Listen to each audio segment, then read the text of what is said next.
مولانا انصار احمد کے بیانات سننے کے لیے مولانا انصار آفیشیل چینل کو سبسکرائب کریں۔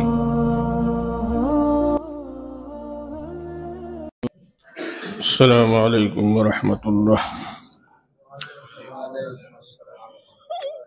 آج 15 جمادی الاول 1447 ہجری۔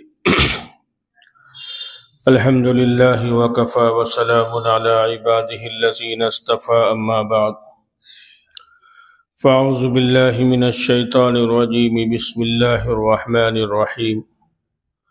والعصر ان الانسان لفی خسر الا الذین آمنوا وعملوا الصالحات وتواصوا بالحق وتواصوا بالصبر۔ وقال رسول اللہ صلی اللہ علیہ وسلم: ان اعظم النکاح برکۃ ایسرہ موؤونہ، او کما قال علیہ الصلاۃ والسلام۔ اللہ رب العزت نے ہمیں اور آپ کو انسان بنایا، اور اس کے بعد میں پھر اللہ تعالی نے ہمیں مسلمان بنایا، اور مزید اللہ رب العزت کا لطف و کرم ہوا کہ اللہ نے اپنے فضل سے ہمیں جناب رسول اللہ صلی اللہ علیہ وسلم کا امتی بنایا، اور آپ علیہ الصلاۃ والسلام کی امت میں ہمیں اللہ نے پیدا فرمایا۔ تو یہ 3 خصوصیات: انسان بنایا، مسلمان بنایا، حضور پاک علیہ الصلاۃ والسلام کا امتی بنایا۔ اور جو نظام اللہ رب العزت نے اپنے آخری پیغمبر سیدنا محمد الرسول اللہ صلی اللہ علیہ وسلم کے ذریعے سے ہمیں عطا فرمایا ہے، اس نظام کو ماننے میں اور اس نظام کو اپنانے میں ہماری کامیابی ہے۔ گزشتہ ہفتے کچھ بات آئی تھی شادی کے متعلق، اسی سلسلے کو کچھ گفتگو اسی سلسلے میں کرنی۔ ہمارے یہاں ایک چیز ہے عام طور پر کہ ہم معاشرے میں یہ چیز پائی جاتی ہے کہ لڑکی والا رشتہ نہیں بھیجتا ہے، اس کی عمر چاہے جتنی ہو جائے، لیکن ہمارے یہاں جو رائج ہے وہ یہ رائج ہے کہ لڑکے والا رشتہ بھیجے، پھر لڑکی والے اس پہ گفتگو کرتے ہیں۔ اگر کوئی لڑکی والا رشتہ بھیجے تو اس کو معیوب سمجھا جاتا ہے، حالانکہ ہم اگر قرآن کا مطالعہ کریں تو ہمیں پتہ چلتا ہے کہ حضرت موسیٰ علیہ السلام جب مصر سے مدین تشریف لے گئے تھے، اور وہاں اپنے وقت کے نبی، اللہ کے نبی حضرت شعیب علیہ السلام موجود تھے۔ وہ پورا ایک واقعہ ہوا تھا، مجھے اس پورے واقعے کے پس منظر میں نہیں جانا۔ پھر حضرت موسیٰ علیہ السلام حضرت شعیب علیہ السلام کے پاس تشریف لائے، تو حضرت شعیب علیہ السلام نے کہا کہ انی ارید ان انکحک احدی ابنتیہ، کہ ہم یہ چاہتے ہیں کہ اپنی ایک بیٹی کا نکاح ہم تمہارے ساتھ کر دیں۔ تو گویا لڑکے کی طرف سے فرمائش نہیں ہوئی، یہ لڑکے والوں کی طرف سے نکاح کا پیغام نہیں دیا گیا، بلکہ حضرت شعیب علیہ السلام نے از خود پیشکش کی کہ ہم اپنی ایک بیٹی کا نکاح تم سے کرنا چاہتے ہیں۔ تو اگر ہمیں بھی کوئی لڑکا سمجھ میں آئے، بیٹی ہماری ہو، اور کوئی لڑکا سمجھ میں آئے کہ مناسب رشتہ ہے، اچھے لوگ ہیں، تو خود سے بھی پہل کی جا سکتی ہے، خود سے بھی پیشکش کی جا سکتی ہے۔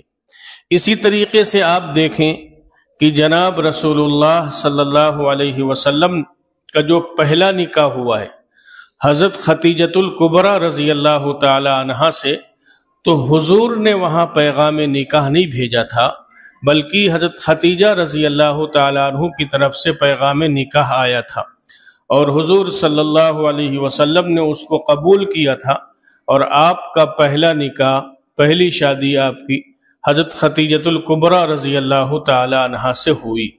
تو جو یہ معاشرے میں رائج ہے کہ پیغام جو آئے گا، بات جو آئے گی وہ لڑکے والوں کی طرف سے آئے گی. لڑکی والوں کی طرف سے اگر کوئی بات جائے تو اس کو معیوب سمجھا جاتا ہے.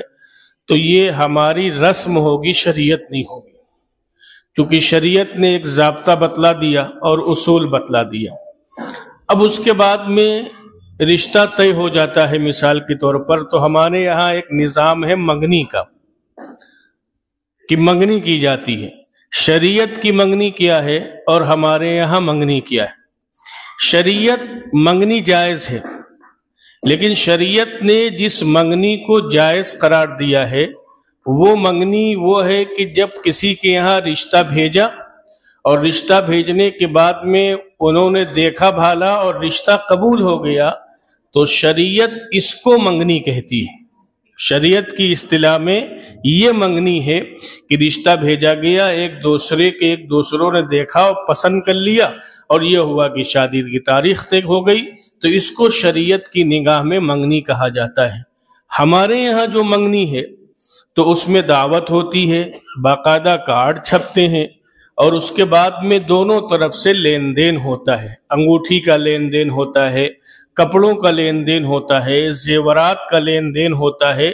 تو یہ جائز نہیں ہے، یہ شریعت والی منگنی نہیں ہے، یہ ہماری رسم و رواج والی منگنی ہے. اب جب رسم و رواج والی منگنی ہوگی، یعنی شادی کی ابتدا ہم نے رسومات سے کی اور شادی کی ابتدا ہم نے جناب رسول اللہ صلی اللہ علیہ وسلم کی شریعت کے خلاف کیا، تو کبھی کبھی ایسا ہوتا ہے کہ منگنی تو ہو جاتی ہے لیکن شادی سے پہلے وہ رشتہ ختم ہو جاتا ہے. کوئی بات ایسی آتی ہے نا اتفاقی، یا کچھ حالات یا کچھ باتیں ایسی ہوتی ہیں کہ کسی طرف سے بہرحال منع کر دیا جاتا ہے. اب ہمارے یہاں مسئلہ یہ آتا ہے کہ جب منگنی کے بعد رشتے کو منع کر دیا گیا تو پھر یہ کہتے ہیں کہ بھئی ہمارا سامان واپس کرو. اب لڑکی والوں نے جو دیا ہے وہ اپنا سامان مانگتے ہیں، لڑکے والوں نے جو دیا ہے وہ اپنا سامان مانگتے ہیں. تو اس سلسلے میں شریعت کا اصول کیا ہے؟ تو شریعت کا اصول یہ ہے کہ منگنی کے وقت جو آپ نے دیا ہے، کپڑے دیے ہوں یا زیورات دیے ہوں، تو بہرحال وہ گفٹ ہے، اور جس کو شریعت کی نگاہ میں، اسلام کی اصطلاح میں اس کو ہدیہ کہا جاتا ہے. تو جب آپ نے اس وقت ہدیہ دے دیا تو پھر ہدیے کی واپسی نہیں، ہدیے کی واپسی نہیں ہے. ہدیہ ہوتا ہے کہ ہم نے مالک بنا دیا آپ کو. جب آپ نے ہدیہ گفٹ کہہ کر اس کو مالک بنا دیا تو مالک بنانے کے بعد میں پھر اس کی واپسی نہیں ہے. البتہ کنڈیشن طے کر لیں، وہ بات الگ ہے کہ بھئی ہم یہ دے رہے ہیں، اگر ہماری آپ کی بنے گی تو ٹھیک ہے، ایگریمنٹ جس کو کہتے ہیں، اور نہیں بنے گی تو واپس کر دیں گے. اور یہ ہو نہیں سکتا کیونکہ رشتہ کر رہے ہیں، یہ ایگریمنٹ کر نہیں سکتے آپ اس لیے کہ رشتہ کر رہے ہیں.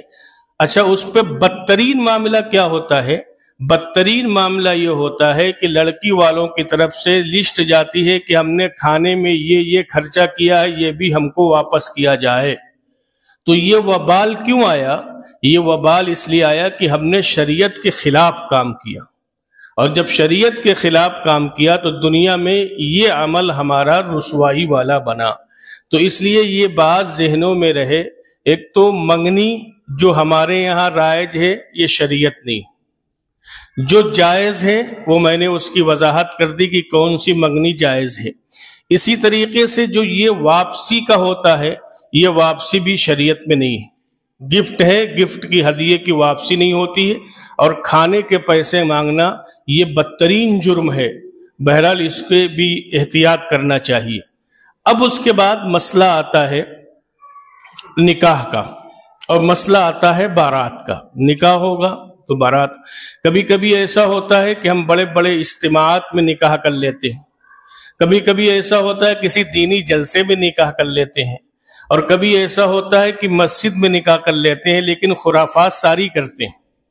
نکاح مسجد میں کر لیا، نکاح اجتماع میں کر لیا، نکاح دینی جلسے میں کر لیا، لیکن خرافات ساری کرنی ہے تو کوئی مقصد نہیں رہ گیا. مقصد یہ ہے کہ نکاح کے بارے میں آتا ہے کہ جب نکاح کیا جائے تو اعلان کیا جائے اس نکاح کا. اور کوشش یہ کی جائے کہ نکاح مسجد میں کیا جائے تو اسی انداز سے پھر ہماری تمام تقریبات ہونی چاہیے. اگر ہم مسجد میں نکاح کر رہے ہیں، اگر ہم دینی اجتماعات میں نکاح کر رہے ہیں، اگر ہم دینی جلسے میں نکاح کر رہے ہیں، معلوم یہ ہوا کہ دینی جلسے اور دینی پروگراموں میں نکاح بھی ہو رہا ہے اور کار بھی لے رہے ہیں، موٹر سائیکل بھی لے رہے ہیں، اور برات کے نام پر 200-300 آدمی بھی جا رہے ہیں، تو فائدہ کیا ہوا مسجد میں نکاح کرنے کا اور دینی جلسوں میں نکاح کرنے کا؟ تو نکاح کے متعلق بہرحال حضور علیہ السلام نے فرمایا کہ جب نکاح کیا جائے تو اس کا اعلان کیا جائے، خاموشی کے ساتھ نکاح نہ ہو. 2 گواہ ہونا چاہیے نکاح کے وقت. وکیل کا کام یہ ہوتا ہے کہ جب نکاح ہو تو نکاح کی تقریب میں لڑکا اور لڑکی دونوں موجود ہوں، لیکن چونکہ لڑکی کو اس نکاح کے تقریب میں سامنے نہیں بٹھایا جاتا ہے اور بیٹھانا بھی نہ چاہیے، یہ حیا کے خلاف ہے، تو لڑکی اپنا ایک وکیل بنا دیتی ہے کہ یہ ہمارے وکیل ہیں اور یہ جا کر وہاں جہاں قاضی صاحب بیٹھے ہیں وہاں جا کر یہ ہماری طرف سے ہمارے وکالت کریں گے. 2 گواہ جو بنائے جاتے ہیں شریعت میں، تو وہ گواہ اس لیے بنائے جاتے ہیں کہ اگر کہیں کوئی پوچھ دے آپ سے کہ آپ دونوں کون ہیں، میاں بیوی ہیں، گواہ کیا ہے، تو ہماری شادی میں بہت سے لوگ تھے لیکن 2 گواہ خاص طور پر اسپیشل بنائے گئے تھے، اور وہ نکاح نامے میں ان کا اندراج ہوتا ہے. وکیل کا اندراج ہوتا ہے اور 2 گواہوں کا اندراج ہوتا ہے، وہ لکھا جاتا ہے. اعلان کا مقصد کیا ہوتا ہے؟ خاموشی سے نکاح نہ کرنا چاہیے، رشتہ داروں کو بتا دینا چاہیے، دوست احباب کو بتا دینا چاہیے. اب جس میں فرق سمجھیے گا، ایک ہوتا ہے بتا دینا اور ایک ہوتا ہے بلا لینا. تو بتا دینے کا حکم ہے، سب کو شادی میں بلانے کا حکم نہیں ہے. نکاح کے بارے میں بتانے کا حکم ہے، اعلان کا حکم ہے، تاکہ لوگوں کو یہ معلوم ہو جائے کہ اگر یہ کہیں جا رہے ہوں 2 لوگ تو یہ سمجھیں کہ ہاں ان کا نکاح ہو چکا ہے، یہ میاں بیوی ہیں. اچھا، اب برات کا مقصد کیا ہوتا ہے؟ برات میں نے آج تلاش کیا تو برات مجھے کوئی کسی زبان میں لفظ برات کا ترجمہ نہیں ملا. تو پھر ایک صاحب کو میں نے سرچ کیا تو انہوں نے کہا کہ اصل میں اب انہوں نے اپنی طرف سے لکھا ہے، صحیح بھی ہو سکتا ہے غلط بھی ہو سکتا ہے. انہوں نے برات کا مطلب لکھا کہ رات کے ساتھی. برات کا مطلب کیا لکھا؟ رات کے ساتھی. تو انہوں نے اس کی توضیح یہ کی کہ پہلے زمانے میں جب دن کی شادیاں ہوتی تھیں، کبھی کبھی دور دراز شادیاں ہو جاتی تھیں، تو اب جب رخصتی کر کے لاتے تھے لڑکی کو، بچی کو، تو رات ہو جایا کرتی تھی. اور اس زمانے میں ڈاکو وغیرہ ہوتے تھے جو قافلے کو لوٹ لیا کرتے تھے، تو بچی کی حفاظت کے طور پر خاندان کے جتنے گھر ہوتے تھے تو یہ کہا جاتا تھا کہ ہر گھر سے ایک آدمی چلے گا، بچی کو رخصتی کر کر اس کو لانا ہے، رخصتی کر کے اس کو لانا ہے. اس کی حفاظت کے لیے 10-12-15 لوگ شامل ہوتے تھے، اس کو بارات کہا جاتا تھا. اور حضرت تھانوی علیہ الرحمہ نے لکھا ہے کہ برات جو ہے وہ بیکار کی جماعت ہے، برات جو ہے وہ بیکار کی جماعت ہے. تو بہرحال اتنا تصور ملتا ہے. اب اس زمانے میں حفاظت کا تو کوئی مسئلہ نہیں رہا، سہولتیں بھی ہو گئیں، گاڑیاں بھی ہو گئیں، دوریاں بھی بہت نہیں ہوتی، اور اگر دوریاں بھی ہیں تو اب ڈاکے واقع اتنے پڑتے نہیں ہیں. تو اس لیے جب وہ تصور نہیں رہا تو وہ چیز ختم ہونی چاہیے، وہ تصور نہیں رہا تو وہ چیز ختم ہونی چاہیے. اچھا، اب نکاح میں ایک چیز اور ہے، نکاح میں ایک چیز ہے مہر. مہر کے متعلق جو آتا ہے وہ یہ ہے کہ اتنا زیادہ نہ ہو کہ لڑکے کو بوجھ ہو جائے. نکاح مہر اتنا زیادہ نہ ہو کہ لڑکے پر وہ مہر بوجھ ہو جائے، اور اتنا کم نہ بھی ہو کہ وہ بچی اپنی سہیلیوں سے بتاتے ہوئے شرمائے. تو دونوں چیزوں کا ہمیں خیال رکھنا ہے. بعض لوگ یہ کہتے ہیں کہ ہم مہر فاطمی بنوائیں گے. اچھی چیز ہے، بہت اچھی چیز ہے مہر فاطمی بنوانا، لیکن حضور کی 3 بیٹیاں اور تھیں، حضور نے ان کی بھی مہر بندھوائی تھی، اور پھر حضور صلی اللہ علیہ وسلم نے 11 شادیاں کی تھی، وہ بھی مہر تھی. تو مہر کا جو معاملہ ہے وہ معاملہ یہ ہونا چاہیے کہ وسعت کے مطابق ہونا چاہیے، درمیانی ہونا چاہیے، نہ بہت زیادہ کم ہونا چاہیے اور نہ بہت زیادہ ہونا چاہیے. زمانے کے اعتبار سے، حالات کے اعتبار سے بہرحال مہر کو رکھنا چاہیے. اور الحمدللہ اب تو یہ رواج چل پڑا ہے کہ مہر جو ہے وہ نقد ہوتا ہے. ورنہ پہلے زمانے کا مطلب یہ نہیں کہ 200-300 سال پہلے زمانے کا مطلب یہ کہ 40-50 سال پہلے 60 سال پہلے تو مہر کا تصور ہی نہیں تھا کہ دیا جائے گا. جیسے اس پہ ایک چٹکلا ایک صاحب نے سنا کہ ایک کہیں جلسہ ہوا، مولانا صاحب نے بیان کیا تقریر میں، تو وہ مہر کے متعلق بیان کیا. اچھا ایک بس لیے کہ اور وضاحت کر دوں، مہر کی بات آئی. اگر کسی شخص نے شادی کے وقت جب وہ ایجاب و قبول ہو رہا تھا اور مہر باندھا گیا، اب جب مہر متعین کیا گیا تو اس وقت لڑکے کی نیت یہ تھی کہ ہم مہر کبھی نہیں دیں گے. اس وقت لڑکے کی نیت یہ تھی کہ ہم مہر نہیں دیں گے، تو کل قیامت کے دن وہ زانی اٹھایا جائے گا. اگر نیت یہ تھی کہ مہر نہیں دیں گے، ایک تو نہ دینا الگ ہو گیا، لیکن ایک نہ دینے کی نیت تھی تو پھر وہ بڑا جرم ہوگا. تو بہرحال سنی، تو جب اس کی فضیلت سنی تو اب بوڑھے بڑھو ہو گئے اور اپنی بیوی سے کہنے لگے یہ لو مہر، اور اس کے بعد میں وہ چلے گئے اپنے دوستوں کے پاس، وہ مہر لے کے گھر میں رونے بیٹھ گئے. اب جب آس پڑوس کے لوگ اکٹھا ہو گئے اور اس کے بعد میں پھر جب لڑکے آئے تو معلومات رو رہے ہیں کہ کیا ہوا، کہہ لیں گے وہ ابا مہر دے گئے. تو مہر کا تصور اس زمانے میں 50-60 سال پہلے طلاق ہوتا تھا کہ اگر مہر دے دیا تو طلاق ہو گئی. اب وہ لڑکا اپنے باپ کو ڈھونڈ رہا ہے کہ یہ بڑھاپے میں تم نے کیا کر دیا، اس عمر میں تم نے کیا کر دیا. کہیں گے کیا کیا؟ تو جب پورا واقعہ بتلایا تو کہا نہیں، یہ تمہاری والدہ کا حق تھا جو ہم نے ان کو دے دیا ہے. تب اس کے بعد میں بہرحال وہ مسئلہ صاف ہوا. تو اس لیے مہر متعین ہونا چاہیے اور مہر معجل ہونا چاہیے، نقد مہر ہونا چاہیے. اتنا کم نہ ہو کہ لڑکی بتاتے ہوئے شرمائے، اتنا زیادہ نہ ہو کہ لڑکے پر بوجھ ہو جائے. تو یہ دونوں چیزیں جو ہے وہ درمیانی درجے کی ہونی چاہیے. تو بارات کے متعلق، منگنی کے متعلق اور نکاح کے متعلق یہ باتیں ہمارے سامنے آ گئی. اب اس کے بعد میں رخصتی کے متعلق ہمیں جو کتابوں کے اندر ملتا ہے وہ یہ ملتا ہے کہ رخصتی، وہ لڑکا اپنی، اب جو نکاح ہو گیا تو نکاح ہو جانے کے بعد وہ اپنی بیگم کو خود لے کر چلا ہے سسرال سے، یا گھر کے کچھ لوگ چلے جائیں وہ اپنی بہو کو بدا کرا کر لے آئیں. اور اس کی ایک دوسری شکل یہ بھی ہو سکتی ہے شریعت کی اصطلاح میں کہ باپ خود جا کر اپنی بیٹی کو اپنے ہونے والے داماد کے گھر چھوڑ آئے نکاح کے بعد. تو یہ دونوں شکلیں ہو سکتی ہیں، لیکن لفظ بارات کا بہرحال کہیں تصور نہیں ہے اور اس کا کہیں تذکرہ نہیں آتا ہے. تو اس کے علاوہ یہ میں آپ کو سنت شادی بتلا رہا ہوں. شریعت کے اعتبار سے جو شادیاں ہیں وہ اس طریقے سے ہیں. ولیمہ اب ہوتا ہے ولیمہ. تو ولیمے کے متعلق یہ ہے کہ جو کچھ موجود ہو وہ ولیمے میں حاضر کر دیا جائے. اور حضور صلی اللہ علیہ وسلم نے کسی صحابی سے فرمایا تھا کہ ولیمہ کرو. میں نے شاید پچھلے جمعے عرض کیا تھا کہ ولیمہ کرو چاہے ایک بکری ہی ذبح کیوں نہ کرو، یعنی ولیمہ کرو چاہے ایک بکری ہی ذبح کرو. تو ولیمے کا گویا حکم دیا گیا ہے.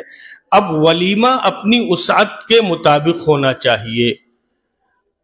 بہت پہلے ایک صاحب نے لکھا کہ شیخ عبد الفتاح جو عرب کے ایک بہت بڑے عالم گزرے ہیں، ابو غدہ، عبد الفتاح ابو غدہ، وہ پڑھے اس کے ملک میں تشریف لائے. تو وہاں ایک بڑے صاحب ان سے ملنے گئے، مفتی تقی عثمانی صاحب دامت برکاتہم بھی تشریف فرما تھے. تو انہوں نے کہا کہ حضرت شیخ دعا کر دیجئے، ہماری 2 بچیاں ہیں، ان کی شادی عافیت کے ساتھ ہو جائے. تو کہا کیا رشتے نہیں مل رہے، یعنی رشتے کے لیے دعا کرانا چاہتے ہو؟ تو انہوں نے کہا نہیں، رشتے طے ہو گئے ہیں. تو کہا پھر کس چیز کی دعا کرا رہے ہو؟ تو کہا اس کے جو اخراجات ہیں. تو شیخ عبد الفتاح ابو غدہ نے کہا انا للہ و انا الیہ راجعون. شریعت میں تو لڑکی کے اوپر 1 روپیے کا خرچ متعین نہیں کیا، لڑکی کے اوپر 1 روپیے کا خرچ نہیں ہے، سارا خرچ جو ہے وہ لڑکے کے اوپر ہے. اس لیے جب نکاح ہو گیا تو نان نفقے کی ذمہ داری کس کی ہے؟ لڑکے کی ذمہ داری ہے. مکان دینے کی ذمہ داری کس کی ہے؟ رہائش کی ذمہ داری لڑکے کی ہے. کھانے پینے کی ذمہ داری کس کی ہے؟ لڑکے کی ہے. لباس کی ذمہ داری کس کی ہے؟ لڑکے کی ہے. جیب خرچ کی ذمہ داری کس کی ہے؟ لڑکے کی ہے. تو شیخ ابو الفتح ابو غدہ نے کہا کہ شریعت نے تو لڑکی پر 1 روپیہ کا خرچ نہیں رکھا ہے، لیکن اس سے یہ پتہ چلتا ہے کہ تم لوگوں نے، انہوں نے جملہ کہا کہ تم لوگوں نے اس خرچ کو بڑھا دیا ہے. اب اگر جس کی 2-3 لڑکیاں ہو جائیں تو بیچارہ شروع ہی سے، بچیاں تھوڑی بڑی ہوتی ہیں وہ ٹینشن میں آ جاتا ہے، اسی وجہ سے آج ایف ڈی ہو رہی. معلوم ہوا کہ 50,000 جمع کر دیے، اب 20 سال کے بعد جب لڑکی کی شادی ہوئی تو وہ 10 لاکھ ہو گئے. اب وہ اس کھانے سے کیا جو ہے وہ کھانا جائز ہوگا؟ پھر اس سے جو سامان خریدا جائے گا وہ سامان جائز ہوگا؟ تو پتہ نہیں کتنی شادیوں میں ہم لوگ ناجائز کھانا کھا رہے ہوتے ہوں، پتہ ہی نہیں چلتا ہے کہ ایف ڈی والا کھانا ہے یا بغیر ایف ڈی والا کھانا ہے. بھئی یہ چیزیں تو ناجائز ہیں، جو آپ جمع کریں گے وہی لے سکتے ہیں نا، اس کے علاوہ آپ اشترا لیں گے تو وہ ناجائز ہوگا. اور یہ بوجھ کس نے متعین کیا؟ یہ بوجھ کس نے ڈالا؟ یہ بوجھ سماج نے ڈالا ہے، یہ بوجھ ہمارے یہاں رسم و رواج نے ڈالا ہے. بڑی عجیب بات ہے کہ سونا لڑکے کو ہے، انتظام لڑکے کو کرنا تھا، لیکن بیڈ کون لائے گا؟ لڑکی لائے گی. گاڑی پہ لے جانا تھا تو آپ اپنی گاڑی پہ لے جائیں، آپ اپنی موٹر سائیکل پہ بیٹھا کے لڑکی کو لے جائیں، لیکن اب وہ گاڑی کون لائے گا؟ لڑکی لے کے آئے گی. کھانا کھانا تھا آپ کو، آپ کے دوستوں کو، اور اس کے بعد میں برتن کون لائے؟ برتن لڑکی لے کے آئے. تو ساری چیزیں آپ کے گھر میں لاتی کون ہے؟ لڑکی لے کے آتی ہے. جبکہ غیرت کا تقاضا تو یہ ہونا چاہیے کہ بہرحال ہم اس کو منع کریں کہ ہمیں بیڈ کی بھی ضرورت نہیں ہے، اور ہمیں فرنیچر کی بھی ضرورت نہیں ہے، اور ہمیں برتنوں کی بھی ضرورت نہیں ہے. اللہ نے جو ہمیں دیا ہے اسی میں ہم آپ کی بیٹی کو خوش رکھنے کی کوشش کریں گے. یہ ہے ایک شریعت کا نظام. جب شریعت کا نظام ہوگا تو شادی مہنگی نہیں ہوگی بلکہ شادی سستی ہوگی، اور جب شادی سستی ہوگی تو زنا مہنگا ہو جائے گا، پھر زنا مشکل ہو جائے گا. لیکن آج شادی مہنگی ہو گئی تو زنا سستا ہو گیا اور زنا عام ہو گیا. اور اس اتنے لوازمات کے نتیجے میں اور اتنی چیزوں کے نتیجے میں آج دیکھیں بڑی بڑی عمر کی بچیاں بیٹھی ہوئی ہیں، رشتہ نہیں مل رہا ہے. رشتہ کیوں نہیں مل رہا ہے؟ اس لیے کہ ان کے ماں باپ کو دینے کے لیے کچھ نہیں ہے. اب پھر ہمارے یہاں نمائش ہوتی ہے اور دیگر تمام چیزیں جو کچھ خرافات ہوتی ہیں. بہرحال وہ اللہ تعالی ہم سب کو اس سے محفوظ فرمائے. تو عبادت کی تقریب تھی، شادی ایک عبادت ہے، اور اس عبادت کی تقریب کو ہم نے مشکل بنا دیا. سماج نے اور معاشرے نے بالکل چوپٹ کر دیا کہ اب عبادت کا تو تصور ہی نہیں ہے. اچھا دوسری بات کیا ہوتی ہے؟ ہم لڑکی والوں پر دباؤ بناتے ہیں. دباؤ یہ بناتے ہیں کہ ہمارے جو مہمان آئیں گے ان کی عزت کرنا. ارے مہمان تمہارے ہیں، تم اپنے گھر میں عزت کرو، وہ کیوں کرے گا؟ مہمان تمہارے ہیں نا، اس نے تو نہیں بلایا تھا 150 لوگوں کو کہ آپ 150 لوگ آؤ، آپ 200 لوگ آؤ. تو وہ اس کے کہاں مہمان ہوئے؟ وہ آپ کے مہمان ہوئے. اور جب آپ کے مہمان ہوئے تو آپ اپنے گھر میں جا کے ان کی عزت کرو. کچھ اونچ نیچ ہو جائے تو تان و تشنی ہوتی ہے کہ تم نے ہمارے مہمانوں کی خاطر نہیں کی، تم نے ہمارے مہمانوں کی عزت نہیں کی. اس سلسلے میں ایک مسئلے کی وضاحت کر دوں. اگر جبر کر کے، زور اور زبردستی کر کے یہ بات کہی گئی کہ ہمارے یہاں لڑکے میں جو باراتی آئیں گے وہ 150 یا 200 آئیں گے، اگر آپ نے یہ جبر کیا تو پھر ایسی جگہ کھانا کھانا جائز نہیں ہوگا. اس لیے کہ وہ نہیں چاہتا. وہ کہہ رہا ہے 50 آدمی آؤ، وہ کہہ رہا ہے 40 آدمی آؤ، وہ کہہ رہا ہے 60 آدمی آؤ. تو آپ کہہ رہے نہیں، ہمارا خاندان بہت بڑا ہے، ہماری رشتہ داریاں بہت ہیں، ہمارے دوست و احباب کا حلقہ بہت بڑا ہے، اس لیے ہم 200 سے کم آ ہی نہیں سکتے. اب اس بیچارے کو جو کہ بیٹی دینی ہے تو وہ مجبور ہے، اور اس مجبوری کے درجے میں وہ ہاں کر رہا ہے. تو اگر اس کو جبرن ہاں کرایا گیا تو پھر ایسی جگہ کھانا کھانا درست نہیں ہے جو جبرن ہاں کرایا گیا ہو. اس لیے میں نے شروع میں عرض کیا تھا کہ ولیمہ سنت ہے. آپ اپنے ولیمے میں اپنے خاندان کے لوگوں کو بلائیں، اپنے ولیمے میں اپنے رشتہ داروں کو بلائیں، اور اپنے ولیمے میں اپنے دوستوں کو بلائیں، سب کو بلائیں. اور حضور علیہ السلام کا ایک فرمانون ہے کہ وہ ولیمہ برکت والا ہے جس میں غریب لوگ ہوں گے. وہ ولیمہ برکت والا ہے جس میں غریب لوگ ہوں گے. اب ہم جب لسٹ بنائیں تو لسٹ بناتے کے وقت ہم اس میں علاقے کے اور محلے کے کچھ غریب لوگوں کو بھی متعین کریں، کچھ غریب لوگوں کو متعین کریں کہ یہ محلے کے غریب لوگ ہیں، ان کو ہم ضرور دعوت دیں گے۔ تو حضور علیہ السلام نے ولیمے کے مسنون ہونے کی یہ باتیں بتلائیں۔ یہ چند گزارشات تھیں شادی کے متعلق جو میں نے آپ کے سامنے عرض کی کہ شریعت یہ کہتی ہے، شریعت کا نظام یہ ہے، اور شریعت نے شادی کو ایسے کرنے کا حکم دیا ہے۔ اور اس کے علاوہ جتنی باتیں عرض کی گئی، اس کے علاوہ جتنی چیزیں ہیں وہ سب رسومات ہیں، وہ سب خرافات ہیں، وہ سب بددینی ہیں، بے دینی ہیں، ان سے اپنے آپ کو بچانا چاہیے۔ کم سے کم کچھ چیزوں سے تو آپ اپنے آپ کو بچا سکتے ہیں۔ مانجھے میں ڈانس سے تو آپ بچا سکتے ہیں، ڈھول تاشے سے تو بچا سکتے ہیں۔ اللہ نے الرجال قوامون علی النساء، اللہ نے عورتوں پر مرد کو حاکم بنایا ہے، لیکن اب اس کے الٹا ہو گیا ہے کہ جو ہے وہ عورتیں حاکم ہیں اور مرد ان کے غلام ہیں۔ بے صورتحال معاشرے کا تو یہی ہو گیا کہ ہم کہتے ہیں بے ہماری نہیں چلتی، عورتوں کے آگے عورتوں کی چلتی ہے، اور اللہ نے فرمایا کہ الرجال قوامون، مرد حاکم ہے۔ تو شادی بیاہ میں مردوں کی لگ رہا ہے چلتی نہیں، ساری عورتوں ہی کی چلتی ہے۔ تو اس سے پہلے ان کو سمجھایا جائے، بتلایا جائے، دین کی باتیں بتلائی جائیں کہ دیکھو شریعت کے مطابق نکاح کرو گے اور شادی کرو گے تو اس میں برکت ہوگی، اس میں خیر ہوگا، اور اللہ کی طرف سے برکتوں کا نزول ہوگا۔ اور اگر گناہ سے شادی کی ابتدا کرو گے تو پھر اس میں برکت نہیں ہوگی، اس میں خیر نہیں ہوگا، اور اس میں اللہ تبارک و تعالیٰ کی طرف سے رحمت نہیں ہوگی، پھر اس کے نقصانات ہو سکتے ہیں۔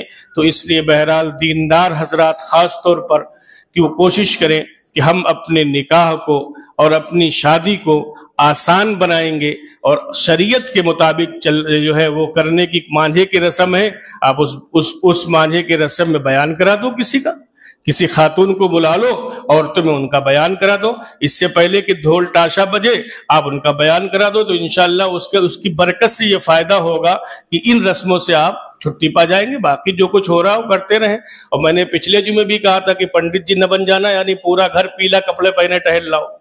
تو بہرحال ان چیزوں سے بچیں، یہ ہندوانہ رسمیں ہیں، ان ہندوانہ رسموں سے اپنے آپ کو بچائیں۔ اب ہم شکوہ کریں کہ ہماری مسجدیں توڑی جا رہی ہیں، ہم شکوہ کریں کہ ہماری زمینوں پر قبضہ ہو رہا ہے، ہم شکوہ کریں کہ ہمارے مکان توڑے جا رہے ہیں، ہم شکوہ کریں کہ ہماری وقف کی زمینوں پر قبضہ کیا جا رہا ہے، اور ہم مسلمان بھی باقی نہ رہیں۔